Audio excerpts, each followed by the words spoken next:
তো নমস্কার বন্ধুরা, পঞ্চম ব্লগসে স্বাগত। বন্ধুরা, এই দেখুন,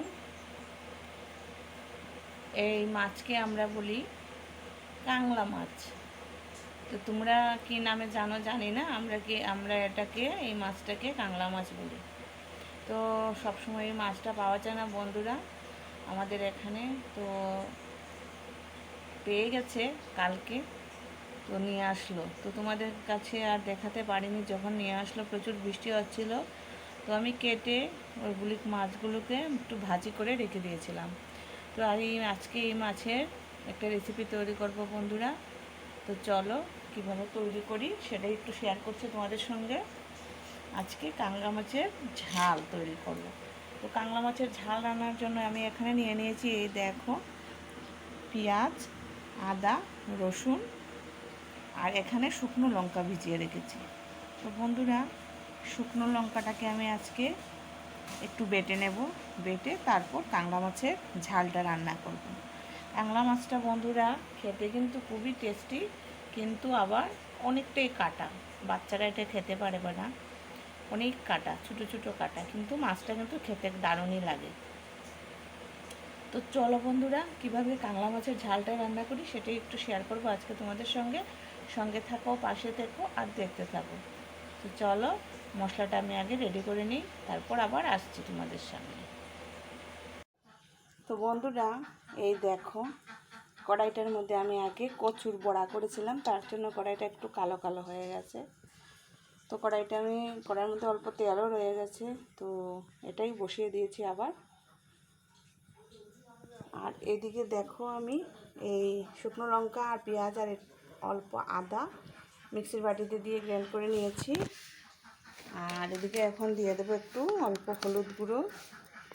হলুদ গুঁড়ো না দিলে তো আর বন্ধুরা হবে না, ও দিয়ে দিলাম অল্প হলুদ গুঁড়ো, আর দিয়ে দেব জিরা গুঁড়ো।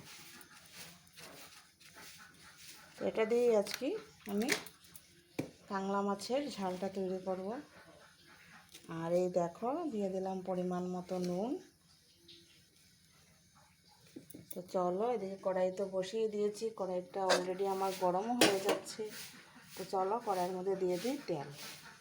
তো বন্ধুরা, কাংলা মাছের ঝালটা রান্নার জন্য তেল দিয়ে দিয়েছি, দিয়ে দিলাম দুটো তেজপাতা, আর দিয়ে দিলাম পেঁয়াজ কুচি।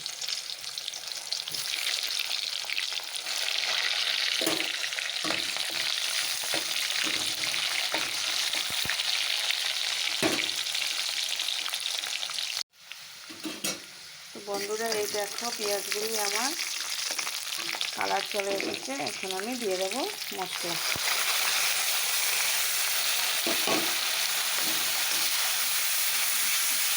তো বন্ধুরা, তরকারির যদি কালারটাই না আসে তাহলে কিন্তু খেতে ভালো লাগে না। তরকারির কালারটাই হলো আসল, তার জন্য আজকে বন্ধুরা লঙ্কা বাটা দিয়ে রান্না করছি।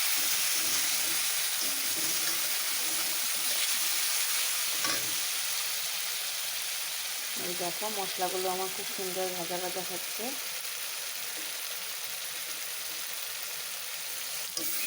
বন্ধুরা, মশলাটা তো আমার মোটামুটি প্রায় কষানো হয়েই গেছে।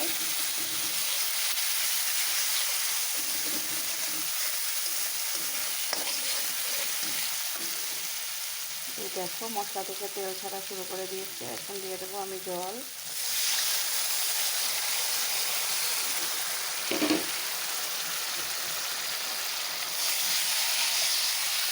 তো মশলার বাটি দিয়ে জলটা আমি দিয়ে দিলাম বন্ধুরা।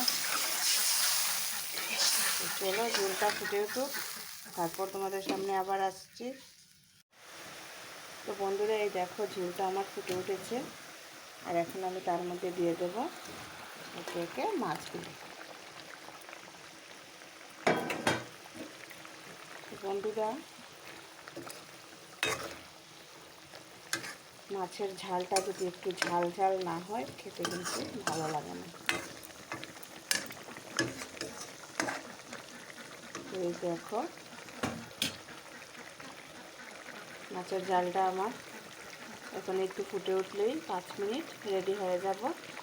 তো নামিয়ে নেব। তো কেমন লাগছে তোমাদের অবশ্যই জানাবে। তো বন্ধুরা এই দেখো মাছের ঝালটা আমার হয়ে গেছে। তো কেমন হয়েছে অবশ্যই জানিও। আর এটা কিন্তু খেতেও একদম টেস্টি হবে।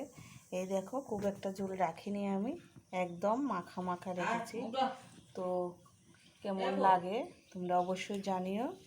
আর লাইক কমেন্ট শেয়ার করে দিও। আর নতুন বন্ধু থেকে থাকলে চ্যানেলটাকে সাবস্ক্রাইব করে পাশে থেকো। তো বন্ধুরা আর বেশি বড় করব না ভিডিওটা, চলো আজকের মতন ভিডিওটা এখানেই শেষ করছি। টাটা বাই, সবাই ভালো থেকো, সুস্থ থেকো। নেক্সট একটা ভিডিওতে আবার দেখা হচ্ছে।